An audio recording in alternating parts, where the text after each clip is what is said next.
Good evening and welcome to MetroPlan Live. I'm Harry Barley, Executive Director of MetroPlan Orlando. We're happy you've joined us tonight for our very first interactive town hall meeting. This evening, we'll be giving you a sneak peek at our long-range transportation plan for the year 2040. Now, out of concern for your safety, we ask that you please not participate in this event while driving. Safety comes first. Here at MetroPlan, we try to look into the future. What we're doing here this evening is trying to see what the community wants and needs for the year 2040. And believe 2040 is right around the corner. It's hard for us to imagine that these years are going to be clipping by as fast as they do, but government does move a little bit slow. It's important that you reach out to us this evening and try to tell us what your needs are, what your thoughts are, and what we should be looking at. Thanks, Commissioner. Tonight we'll be discussing what Central Florida will look like in the year 2040, how long-range planning works, and the community input we've been receiving for the past year. Also, we'll be telling you about some mega projects that are going to transform our region, and then we'll talk about how to pay for it all. We hope you'll stay with us for the whole hour. You'll be meeting several MetroPlan Orlando staff members tonight throughout the program. Now, if you'd like to see the visuals for the program, you can watch our webcast on your computer. Go to MetroPlanLive.com to access the web link. If you're listening on the phone, you can also go to MetroPlanLive.com after the call to see a PDF of the presentation. Now, we encourage you to ask questions and provide input throughout the event tonight. For those of you joining us on the webcast, you can ask questions by typing into the web chat box and hitting submit. For those of you joining us on the phone, please dial 0 to submit your questions to an operator. They'll be standing by throughout the event tonight. And again, if you're driving, please disconnect now for your own safety. If you'd like to take your conversation to social media, please use hashtag 2040 and tag us in your tweets. You can also comment on our MetroPlan Orlando Facebook page. We will be asking several polling questions tonight throughout the event to get your opinions on several topics. When it's question time, Cynthia Lambert, our Public Information Manager, will give you the question and response options. We'll ask our first question now to get everyone accustomed to the technology. So Cynthia, please take it away. Great, thank you, Harry. Those of you on the phone can use your keypads to answer the question. And if you're watching online on the webcast, you'll see the question pop up momentarily. When that question pops up, you can select your answer and press the Send Answer button. For webcast participants, if you happen to experience any technical difficulties, you can also provide your answers via the web chat. So our first question is, all right, how well is our current transportation system working for you? Press 1 for works great. Press 2 for works okay most of the time. 3 for not great, needs improvement. And 4 for doesn't work at all for me. You can go ahead and submit your answer whenever you'd like. Okay, thank you for your responses. We will go ahead and close the question at this time. Don't forget, if you're on the phone and you would rather watch the program online, you can go to MetroPlanLive.com and access our webcast link. And so we'll send it back to you now, Harry. Thanks, Cynthia. Now let's move into our presentation. First up, we'll have Gary Huttman, our Deputy Executive Director here at MetroPlan Orlando. Gary will be telling you more about our organization and how long-range planning works. MetroPlan Orlando is in charge of regional transportation planning for Orange, Osceola, and Seminole counties. And we are an agency created by both federal and state law. Our board is made up of local elected officials and representatives from the region's transportation agencies. And we work with various partners throughout the area to improve the transportation network. The board sets transportation policy and has to make tough decisions, including prioritizing projects and determining just how federal and state transportation dollars are spent throughout the region. We plan far into the future, and as you know by being on this webcast, you'll be taking a look at major elements of our plan for the year 2040. The board takes public input and technical analysis into account before making these tough decisions. Our long-range transportation plan is called Blueprint 2040. Federal law requires that the plan be cost feasible, meaning there must be some foreseeable way of getting the revenue necessary to make the proposed improvements. So let's take a look at what Central Florida will look like in about 25 years. One of the major factors we consider is population growth. Where will the population be living, and what will their travel needs be? We answer this through complex computer models. You see that population will grow by an average of more than 50% in our region, with the highest concentration around our major transportation corridors. Osceola County is expected to have the most dramatic growth, with more than twice as many people living there in 2040 as do today. If you have a growing population, it's reasonable to expect that there will also be growth in jobs and employment as well. We expect that our areas of most rapid employment growth will also take place in Osceola County, although the entire region is expected to increase jobs by an average of almost 60%. For the most part, we expect the Central Florida of 2040 to be a more urban environment than it is today. With higher density development, higher densities will make the area more suited for an expanded public transportation system. The high density areas won't be everywhere though. We will still have a mix of urban, suburban, and rural developments. We expect high density to be concentrated along our major corridors. All of these additional people will require more stuff, including groceries, clothing, consumer goods, and more. That means that we can expect a growth in our freight traffic as well. Everything that we buy in the store comes into the region by truck, train, plane, or boat. In Central Florida, about 95% of it comes to us by truck. Today, about 202 million tons of freight move to and through Central Florida each year. And that's enough freight to fill more than 73,000 Olympic-sized swimming pools. By 2040, we can expect between 35 and 61% growth in our freight traffic. This will bring economic benefit to the region, producing anywhere between 42,000 and 50,000 jobs, and adding between $1.9 billion and $2.3 billion annually to the Central Florida economy. If we want our goods to be delivered quickly and at a low price, then we must have an efficient transportation network, and we must be willing to share the roads with the trucks. Because of the freight's importance to our regional economy, the 2040 plan gives this area special attention. Now here's another chance for you to give your opinions. Cynthia, please tell us what our next polling question is. Right, thank you, Gary. And again, special thanks to those of you who have already submitted questions. I see questions coming in about SunRail and about I-4. We will answer your questions in just a moment. But first, we have one question from Vicki Johnson in Orlando about freight. Vicki would like to know, does your plan factor in drone delivery traffic? Drone delivery is a very innovative and at this point in time early in the development stages. We have reviewed the potential of drone delivery and its reduction on the freight transportation system. But given the size and scale of most freight, the volume of what's being moved, it will still require a significant amount of trucks and continued usage of our rail network to move the majority of our freight and goods. Though you can see for local deliveries and parcel movement the potential for drones to be used in the near future. Hey, thank you. And that was Alex Trauger, our manager of long-range planning here at MetroPlan Orlando. So we will go ahead and get to our next polling question now. Remember, those of you on the phone can use your keypads to answer the question. If you're watching the webcast, you can see the question pop up on your screen. If for some reason you're having some technical difficulties, you can just input your answer into the web chat box. The next question is, will you be living in Central Florida in the year 2040? You can go ahead and submit your answer at any time. Press 1 for yes, 2 for maybe, 3 for no, I'll be living somewhere else, or 4 for no, I'll be pushing up daisies. Don't forget, you can send us your questions or input at any time during the program. If you're on the webcast, you can just use the chat box, and if you're on the phone, you can dial 0 to speak to an operator. They'll be standing by throughout the entire event. So Gary, back to you. Next up, you'll hear about the public input that we've received so far. I'd like to introduce Virginia Whittington, our Director of Regional Partnerships.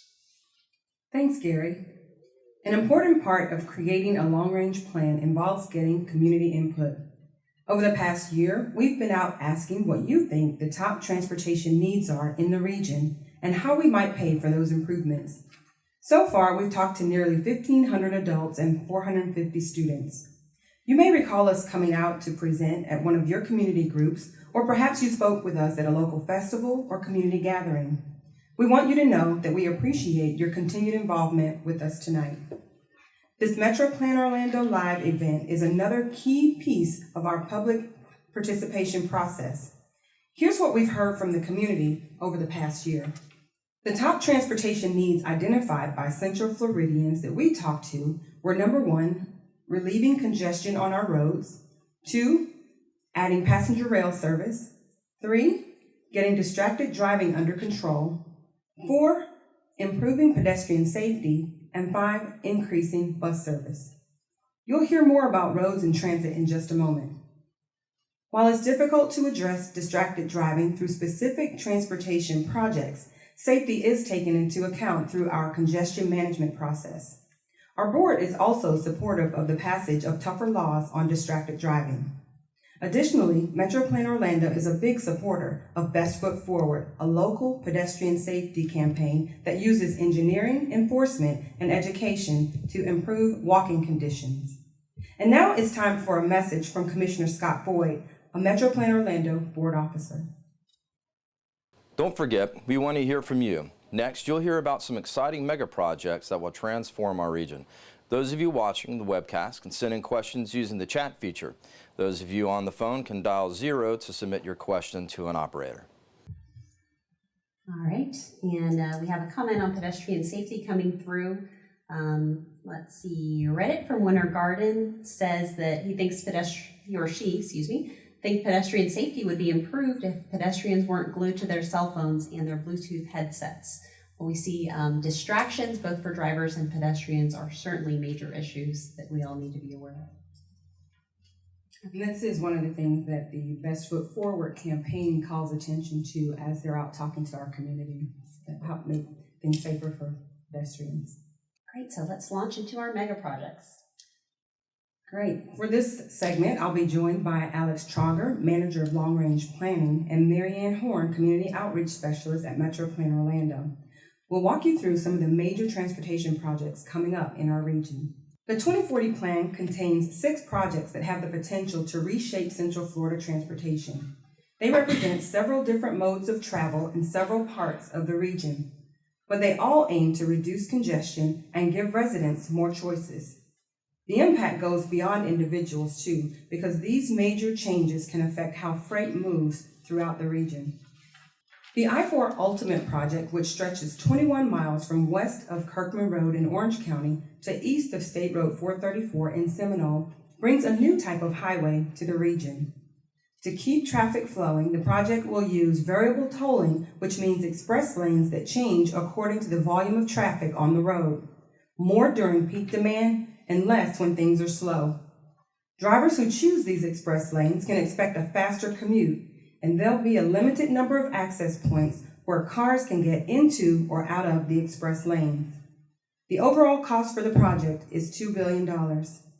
In addition to the new express lanes, the I-4 project includes bridge and interchange work. Among these is revamping the I-4 State Road 408 interchange, which has long been a choke point near downtown Orlando. Construction on the I-4 Ultimate Project is scheduled to begin in 2015 and will take approximately 6 years to complete. The express lanes are a new concept for Central Florida, although they are working successfully on I-95 in Miami. While express lanes offer a choice for travelers in a hurry, experience indicates that all of the traffic on the highway will run more efficiently as a result. The second innovation the I-4 Ultimate Project brings to the region is the use of public-private partnerships for funding. FDOT will form a partnership with a team of private companies who will invest in the project and assume responsibility for operations and maintenance. This partnership allows I-4 project to be completed 20 years sooner than it would be if only public funding were used. And now, Alex will guide us through the next project. Okay, and before he does, we have a question from a resident in Winter Garden about I-4. And they would like to know, are there any plans to straighten out I-4 near Lee Road with this I-4 Ultimate Project? So that is, are there any plans to straighten out I-4 near Lee Road? Yes, the project will include some degree of straightening out the road and handling the elevation changes at the same time. I think the person who contacted us probably has a particular interest in that area known as the Fairbanks curves, which have presented some safety problems in the past. So all that will be corrected as part of the project. For now, we will move on to our next mega project, which is the Wekiva Parkway. Great. The Wekiva Parkway completes the beltway around metropolitan Orlando with a 25-mile toll road through parts of Orange, Seminole, and Lake counties. The parkway begins at the State Road 429 and State Road 414 interchange near Apopka, and eventually connects to State Road 417 and Interstate 4 in northern Seminole County.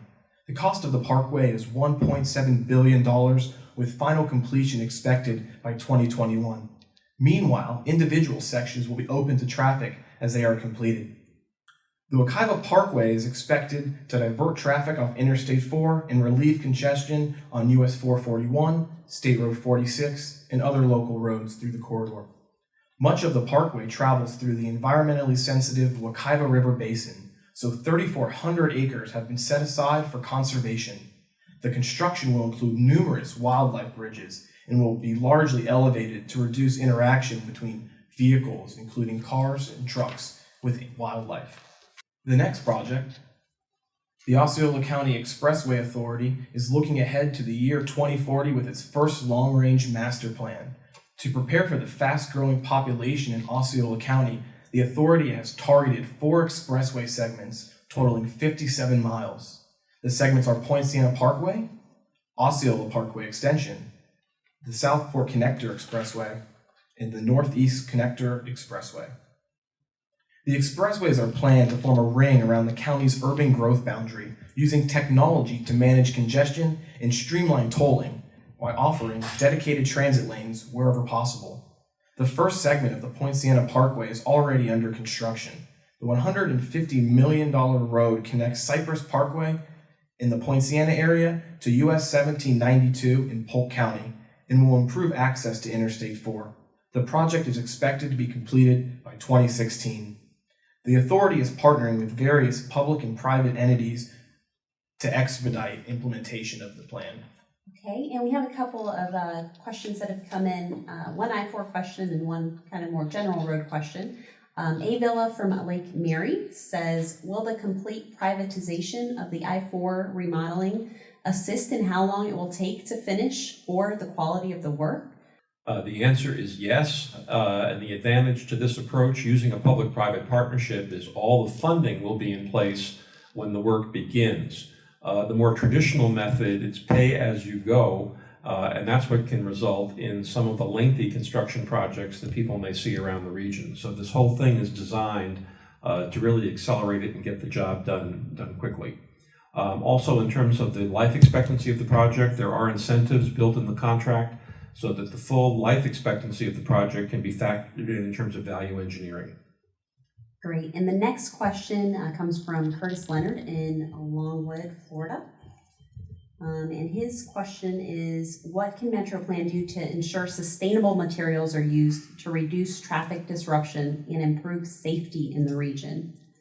Well, that's an interesting question. I think that the work of MetroPlan being a planning agency, the things that we can do are limited, but we do have the ability to work with our partners, those who are responsible for constructing the roads, the Florida DOT, for the mega projects, for our local government partners, primarily the 3 counties who build the local roads within their jurisdictions.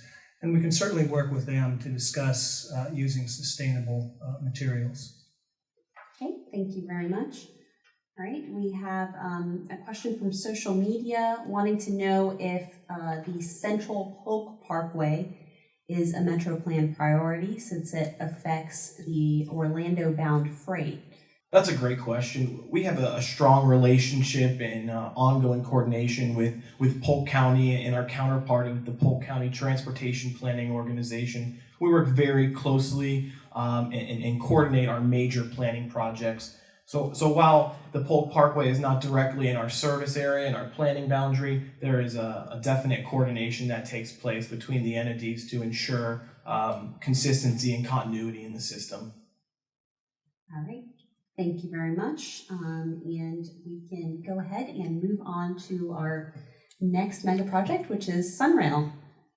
This is a very exciting one. SunRail, our region's first commuter rail service, is opening for business next month. And this is likely to be just the beginning of passenger rail service in the Central Florida area. Phased run of SunRail will open and will run 32 miles through Volusia, Seminole, and Orange counties, and will stop at 12 stations along the way. By 2016, the line should be expanded to 61.5 miles and include portions into Osceola County.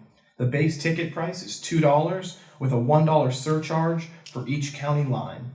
The service can offer significant relief to commuters during the construction of the I-4 Ultimate project, since the train can handle the equivalent of one lane of interstate traffic each day. The brightly colored cars feature lots of passenger amenities. Commuters will have access to free Wi-Fi service, plug-ins to charge your phones and other electronic devices, and restrooms directly on the trains, and can use reloadable SUN cards for tap-on, tap-off fares. SunRail is working with Lynx and the Votran bus service in Volusia County to connect commuters to SunRail stations and ultimately to their final destinations. Other options, such as car share and bike share, will also be available in some areas along the corridor. The 2040 long-range plan includes a future SunRail connection to the Orlando International Airport's Intermodal terminal, which can have an important connection for the traveling Central Floridians and visitors alike. And now I'll turn it over to Mary Ann to hear a little more about that. Hey, and before we do, we have several SunRail questions coming in. A lot of interest in this project. The first is from Cheryl Pope from Winter Springs. She would like to know, when is SunRail going to start and where are the locations going to be? Well, the grand opening event is going to be held on April 30th, and the first day of passenger service will be on May 1st. The best place to see a detailed map for the location of all of the stations is at sunrail.com. Okay, thank you very much. And Kara Ravello from Longwood says that she has a concern about SunRail scheduling. She says SunRail needs to be expanded to accommodate more locations especially, and in order for SunRail to succeed, that it needs to also run on the weekends. We completely agree with that. But as you see the evolution of rail transit systems in communities across America, it generally begins with one phase and then grows over time to include services to other areas. Also, it is not unusual that when a system first begins, the hours of operation, the days of operation are limited. People become accustomed to it, the demand grows, the popularity of it grows, and the hours of service, the days of service can be expanded over time if the demand is there to support the service, and we're confident it will be. We have a question from a Meatland resident. What are the feeder lines that will integrate into SunRail and into the population centers? So how can they find out more about the feeder lines that will integrate into SunRail and into the population centers? Well, I believe the feeder lines that the question refers to are studies that are underway currently along State Road 50, along US 192 in Osceola County, along the beach line area from connecting the Orlando International Airport to the convention center. And those are studies that are well underway, determining what technology is most appropriate. And then of course there's the Lynx bus system, which is looking at changing their scheduling and their routing of some of their fixed route services, current fixed route services, to be feeder bus service, to provide the feeder bus service necessary for SunRail. Okay, thank you. And we had a question from social media asking, what can Central Florida do to promote ride-sharing services? So what can Central Florida do to promote ride-sharing? Well, in preparation for SunRail coming online, there has been a push by the Florida Department of Transportation, who promotes rideshare and also has a Rethink Your Commute, which is a website that commuters can go to get more information about ride-sharing. It's rethinkyourcommute.com. Great, thank you, Virginia. And Rethink can help you out with matching you up with a carpool partner. They can help with van pool services. They can come out to your business and do a lunch and learn and tell your employees, see how they might be able to share a ride. So they can offer a lot of great services for the public. And again, that was rethinkyourcommute.com. We have another question coming in here. Is MetroPlan Orlando concerned with improving crossing and perimeter safety along the SunRail route and when will this work begin? Well, in transportation, safety is always priority number one. There have been a number of improvements implemented already along the line to be sure that the crossings are safe. And there's an enormous public education effort underway to be respectful of the tracks and of those crossings. There will be more trains than there have been in the past, and people need to get accustomed to that and to be very, very respectful of the dangers associated with that track.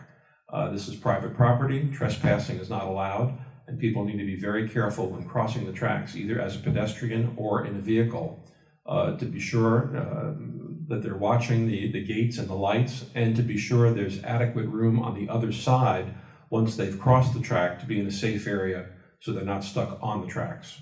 Okay, and our next question is from Robert in Orlando, who would like to know, what can the public do to bring weekend service earlier? Would we have to break ridership expectations to do it? Well, I'd say let's get weekday service started, up in operation. I think it's going to prove to be a very, very popular service.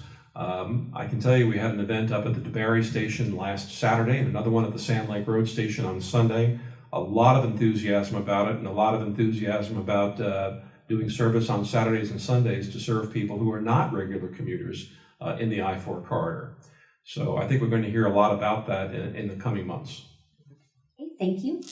Leslie in Lake Mary would like to know what plans are in place to facilitate SunRail commuters from the Sand Lake station to the business areas in the Sand Lake and I-4 area.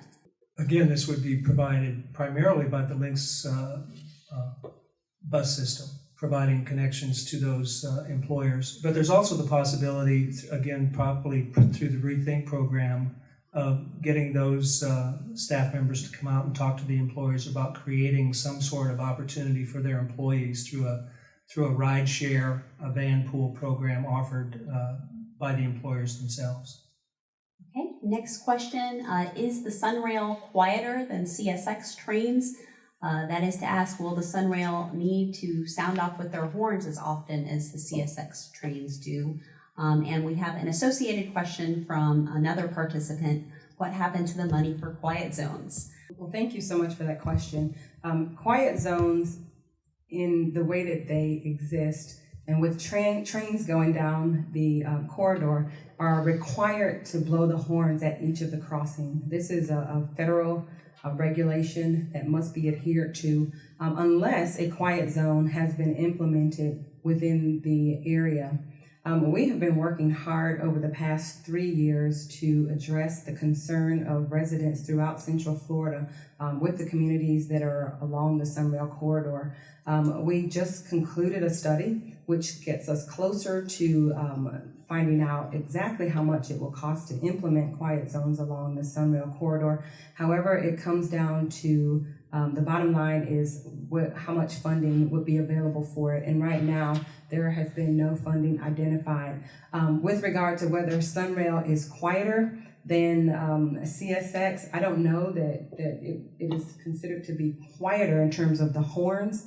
I think the two different technologies might be a little bit different in terms of decibels, but the overall, when you're talking about these trains, when they cross a crossing, again, as Harry mentioned, safety first, and they must alert passengers or vehicles and pedestrians to the fact that trains are coming up to the crossing. Okay, thank you. Our next question is from Catherine in Altamont Springs, who says, senior citizens have been big supporters and contributors to SunRail. What special outreach is planned that would be for special services to benefit seniors? Well, teams are available to come out and meet with any group that would like to learn more about how to use SunRail and how the system works.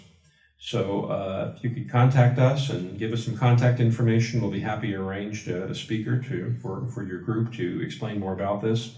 Also, I'd like to mention there's a very nice accommodation in terms of fare that senior citizens and people with disabilities are able to travel at half fare.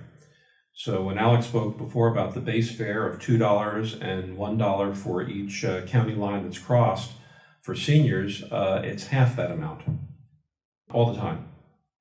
Great, thank you very much. And we have A question about land use from Fraser in Orlando, who says, many of the recommendations from the How Shall We Grow are now part of transportation planning. However, how are the counties and the cities implementing the land planning recommendations for compact growth and for environmental protection? That can be seen in a couple aspects of the long-range plan. When it comes to local government planning, that you are seeing increased densities and where local governments want to see dense compact growth as it relates to the 2040 long-range plan. Some of the principles out of or the 4C principles out of the How Shall We Grow, the corridors, the centers, countryside, and the conservation area is really seen through some of the density maps that were shown early on. Gary mentioned a lot of the density, population, and job employment are going to be located around our region's major transportation corridors, and we are seeing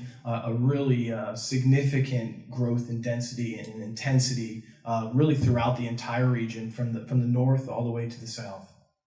Okay, thank you very much. So we have to move on to keep us on time today, but thank you for all members of the public that have been submitting questions. Please keep them coming and we will get to as many of them as we can today. But for now, we will hand it over to our Community Outreach Specialist, Mary Ann Horn, and she'll be talking about All Aboard Florida. Yes, thank you, Cynthia. There is another rail project under development. Florida East Coast Industries is working on All Aboard Florida. That's a new commercial service that's going to run between South Florida and Orlando. And it has the potential to expand to Tampa and Jacksonville in time. All Aboard Florida passenger rail will connect South and Central Florida with 195 miles of existing rail corridor along the East Coast and 40 new miles that are going to parallel State Road 528 connecting to the Orlando International Airport. This is a privately financed service and it has estimated infrastructure costs of $1.5 billion.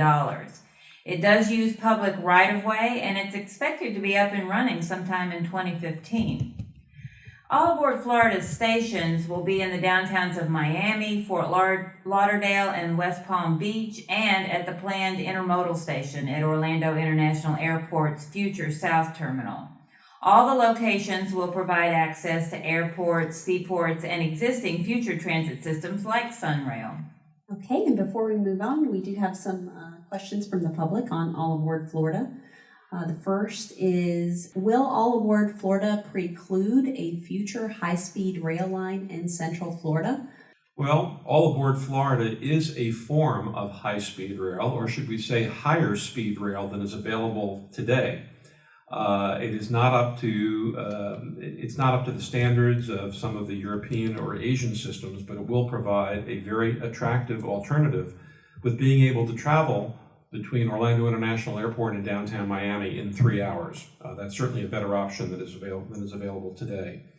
That I'm pretty sure will satisfy short-term, mid-term travel demand between Orlando and Miami along the East Coast. But there are, of course, future opportunities. We're looking very seriously at some form of enhanced rail transit service to better connect the Orlando area with the Tampa Bay area or even the Jacksonville area. So there are other opportunities for future forms of high or higher speed rail transit service for us here in Central Florida. We will be the transportation hub of the state, which I think is pretty exciting. Okay, great. And we have another question asking about All Aboard's potential impact on Amtrak. So what might be the potential impacts on Amtrak? Well, Amtrak is the national passenger rail system, and it does provide service throughout the state of Florida today. It serves more stations than the All Aboard Florida service would provide. So the service coming through the Orlando area originates from up in Jacksonville and serves Orlando, and then from the south heads over toward Tampa and eventually down to South Florida. So Amtrak, I think, is serving a different market than All Aboard Florida is serving. Amtrak provides good connectivity with the entire East Coast, where All Aboard Florida is about simply connecting some major cities within the state of Florida. Okay, great. Thank you very much. And I'll turn it over to Mary Ann for our next project, which is the airport's Intermodal Transportation Facility. Thank you, Cynthia. The intermodal facility has the capacity to support air travel, ground transportation, and rail connection, and that's going to be part of OIA's planned South Terminal. Now, when it opens, it will be the first such facility on airport property in Florida, and it's going to be among the first of its kind in the U.S. All Aboard Florida has already signed on to connect to the intermodal facility, and there will be connections to other rail services as well. With 60 million visitors annually, Orlando International is an important gateway to our region, and this facility will improve the visitor's first impression. Besides the rail connections, the new facility will provide access to 2,400 parking spots in the South Terminal parking garage. It will have a people mover service for airline passengers and a ground transportation center. Construction on this $683 million project will begin in fiscal 2014, and the facility should be open in fiscal 2017. Okay, and we have a great question coming in, which is about terminology. What does intermodal mean? And you know, that's a word that we use a lot in transportation world, and we kind of have our own language. So can we explain what does intermodal mean? Well, sure, Cynthia. In transportation world, we talk about modes of travel. Rail is a mode of travel. The highways are another mode. We also have several others, such as air travel, pedestrian, bike. Each one of those is a mode, and when you have something that's intermodal, that means that you have several of the modes of travel linking up there together. So that's exactly what this center will do with ground transportation, air traffic, and rail services all involved, as well as pedestrian, because it's going to have a people mover system to get people back and forth, and cars in the parking garage. So it's very intermodal. All right, excellent. Thank you very much. And we can move on to our next topic, which is our transit blueprint for the region.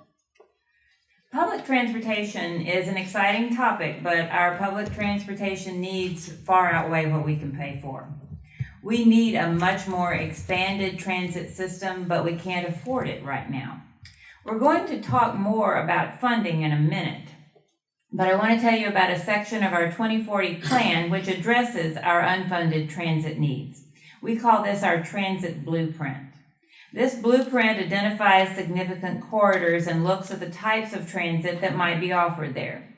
Now, those of you who are watching on the webcast, there's a map on the screen that highlights 18 corridors where bus, light rail, commuter rail, and bus rapid transit projects are needed to keep things moving. We need transit to help us manage congestion, but financing of public transit requires funds well beyond what our riders pay for in tickets, especially when we're talking about premium transit services such as light rail, streetcars, and commuter trains. All right, and we have a couple of questions on the transit blueprint. The first is, when will SunRail connect to the Orlando International Airport? Well, currently we have the connection from the coal line, I guess, roughly from the Meadowwoods station on SunRail Phase 2, which is just south of Sand Lake Road, that connects over to the airport. That project has been submitted to the Federal Transit Administration for a project to enter into a phase that's referred to as project development, essentially the design of the facility. And then they'll be able to enter into a full funding grant agreement with the Federal Transit Administration and move that project forward. Timing on it will depend on, as many projects do, on funding, but it is well underway and being reviewed. Okay, great. And we have another question about the Colonial Corridor. So will the transit corridor on Colonial consist of cable cars? How far west will the line eventually reach? And when will the project be started? Well, there's currently an alternatives analysis that is a term which is really a study that really analyzes the corridor. And currently there's the State Road 50 alternatives analysis, which really answers kind of a lot of those questions that were asked. The corridor in the study area follows State Road 50 from the west side at the Lake County boundary, the Orange Lake boundary, all the way to Alafay Trail into the UCF area very long corridor, very complex corridor, a lot going on with population and employment along the corridor. During that alternatives analysis, they identify different types of modes and how to go about doing that and the costs associated with the different operational strategies and whether the population and employment supports a certain type of transit mode, whether it's express bus, to the more lucrative types of transit operations, streetcar and light rail. So that study is ongoing, and I see some results coming out of it really in the next 12 to 16 months. Okay, and we have a question on another corridor that is currently under study. So the question is, when will we have a rail connection to the Eustis area? Well, that is yet another study referred to also as an alternatives analysis, and it's the official name of it is the US 441 Corridor Study.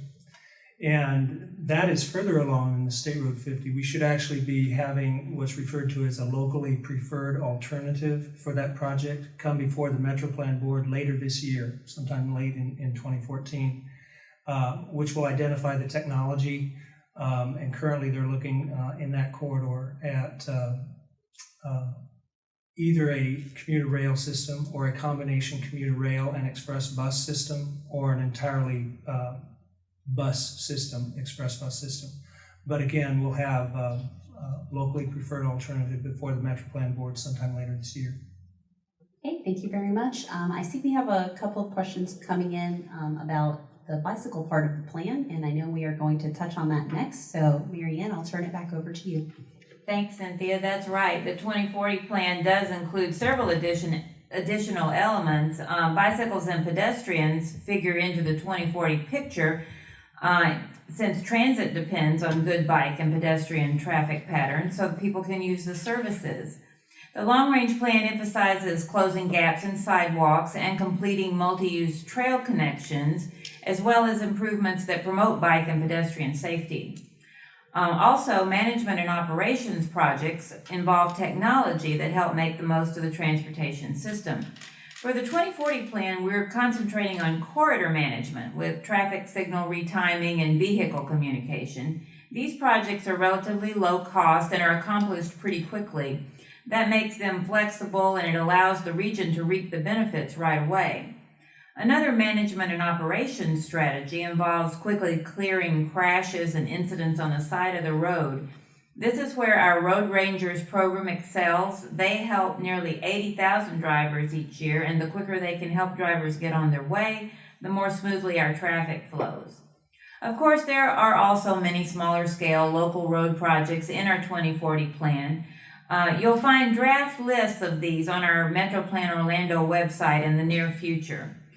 So back to you, Cynthia, and I think we have another polling question and maybe some more questions from the public. Absolutely. So before we get to our polling question, we have a question about bike trails. Will bike trails be part of rail and transit routes?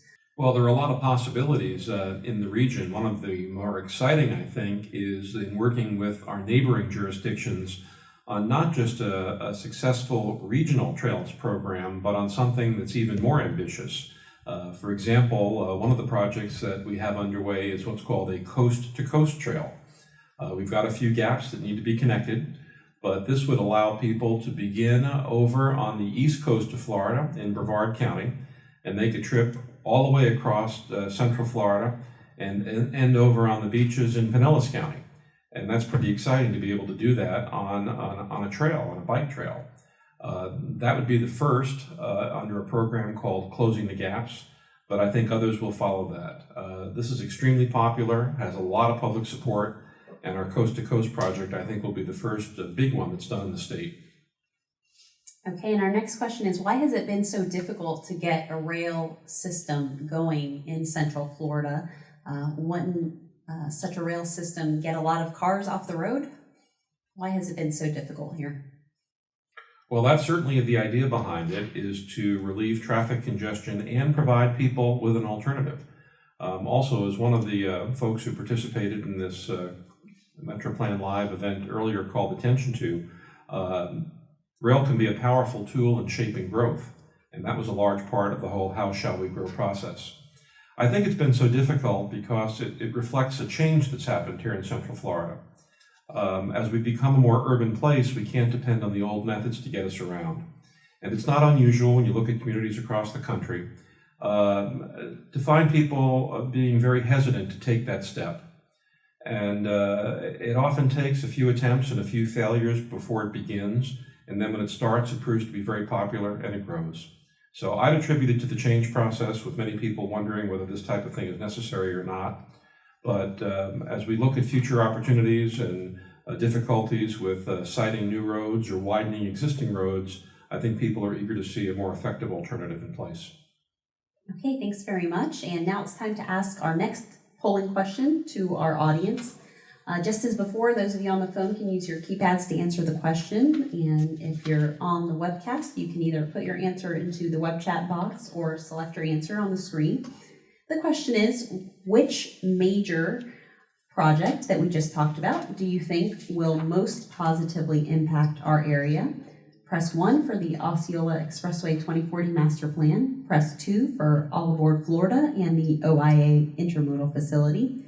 3 for I-4 Ultimate. 4 for Wekiva Parkway. Or 5 for SunRail.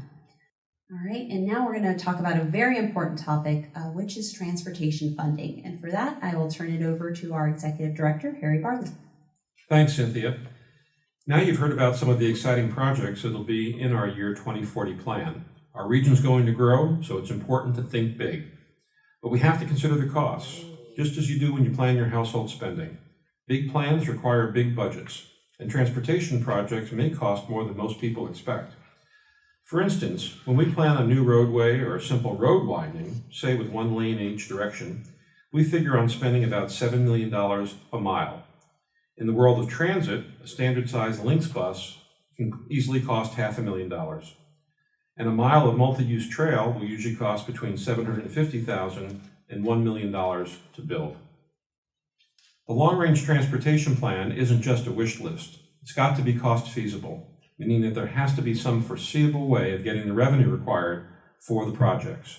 The 2040 plan actually represents a scaling back as far as funding is concerned, with less revenue projected now than we had in our last long-range plan. Transportation funding is complicated, no two ways about it, but we want to provide you with some perspective on where we get the money for transportation and how we might increase funding to make the improvements that are needed for the future of our region. We'll also see how transportation costs stack up against other necessities. Money for transportation comes from 4 general sources: the federal government, state government, local governments, and toll revenue. Tolls currently can only support toll road projects, but that could be changed in the future. There are some serious situations developing in the transportation funding picture, particularly with respect to federal sources. That makes it more important than ever that regions like ours find ways to have stable local funding so transportation projects can move ahead. The biggest contributor to transportation funding historically has been the federal gas tax. But that tax, which is 18 cents a gallon, hasn't been raised in 20 years, and it's bringing in less and less. More fuel-efficient vehicles and the use of alternative fuels have also reduced the gas tax receipts, even as the country, especially our region, experiences more wear and tear on the roads than ever. Based on current patterns, the U.S. Department of Transportation estimates that before the end of this year, the Highway Trust Fund won't have enough money to pay the transportation bills. That's bad news for us and bad news for across the country. Okay, Harry, and we have one question from the public on toll roads. How many new toll roads are expected with our 2040 plan? Well, Alex spoke about the exciting work underway on behalf of the Osceola County Expressway Authority. In addition to those, I don't believe there are any new toll roads in addition to I-4 and the Wekiva Parkway. So it would be the Osceola County Expressway Authority, the opening of the Wekiva Parkway, which had been discussed earlier, and the introduction of the express toll lanes on I-4. Okay, thank you very much. The MetroPlan Orlando Board has directed us to be more conservative than in past years in outlining funding sources for the 2040 plan. Draft estimates show that we will have about $15 billion for transportation projects through the year 2040. We'll be spending roughly 60% of that on highways and 40% of it on transit. An additional complication to the funding situation is that certain types of funds can only be applied to certain types of projects. Money for transit improvements can't be used to repair highways, and vice versa. That's another reason we need a diverse transportation system and innovative ways to fund our projects. Our unfunded needs greatly outnumber what we can afford. In fact, those projects are worth approximately 2 times what we'll be bringing in. So there's a lot of work to be done on funding for transportation. Well, we've already talked about a couple of examples of innovative funding for some of the mega projects that are underway. For instance, the I-4 Ultimate Project and the All Aboard Florida are examples of public-private partnerships in which government joins with a commercial enterprise to provide something that benefits everyone. We hope to do more of those types of projects in the future when it's a good fit. We also look to other areas of the country for ideas and information, since the entire country is experiencing the effects of federal cutbacks. And we have found some interesting examples of what others are doing. For example, several communities, places like Charlotte, North Carolina, Denver, Colorado, and Salt Lake City, Utah, have approved modest local sales tax increases to help fund their transit programs, and they're very proud of the projects they've been able to deliver with that help. The state of Oregon has launched a bold experiment which explores how charging drivers by the mile traveled rather than the gallon of gasoline can boost the state's transportation funds. Several other states are studying this formula as well, with the idea that per mile taxation is a more equitable way to assess transportation costs. We can add these new ideas to our traditional methods, including simply raising the existing gas tax, as we go forward with the discussion.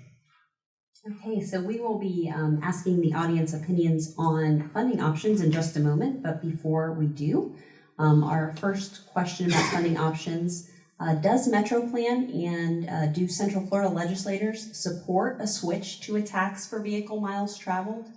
So does MetroPlan Orlando as an organization and do Central Florida legislators support a switch to a tax for vehicle miles traveled? We've never had a vote on that, although the topic has been discussed. I think it's important that people understand there are options and perhaps more effective options out there as we look long term.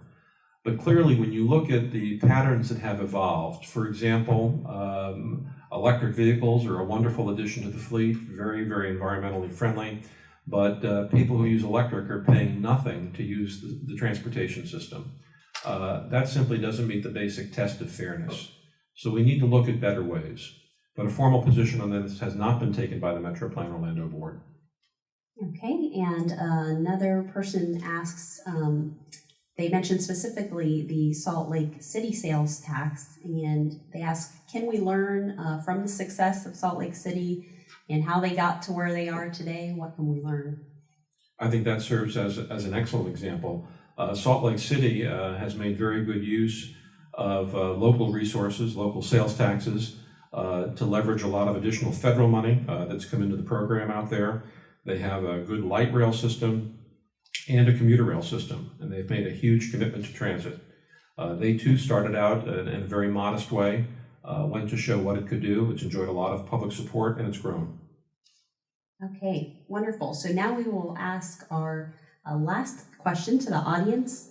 It has to do with funding. So we want to know what you think about different funding options. And by now you know the drill. If you're on the phone, you can use your keypads to answer the question. If you are on the web, you can send us your answers via chat. So the question is, which method do you think would be most effective to increase funding for transportation? The first is sales tax. Press 1 for sales tax, 2 for per mile charge, 3 for public-private partnerships, 4 for raise existing gas tax, and 5 for we do not need new funding sources for transportation. Thank you very much for your participation. And Harry, I'll hand it back over to you. Well, we've covered a lot of ground, and now is the opportunity for people to ask any questions that they'd like on any of the topics that were covered. Now, remember, those of you who are on the webcast can ask questions by typing into the web chat box and hitting submit. And those of you on the phone can dial 0 to submit your question to an operator. So let's get started with the question, Cynthia. All right, our first question from Like Mary is, will you be able to implement more roundabouts? Studies have shown that they are more efficient in directing traffic, and sometimes cars are stopped at stoplights and intersections without anybody going through them. Well, that's really a question for local governments, and I think that there's a great interest in going from what has been traditionally signalized intersections, where all vehicles are required at some point to stop before they proceed through the intersection. And roundabouts provide an opportunity for vehicles in the traffic to keep moving, so that it is more efficient. But again, MetroPlan Orlando is not in the design and construction side of transportation, but we do support the use of innovation and whatever methods that we can safely support for moving vehicles and people and goods more efficiently.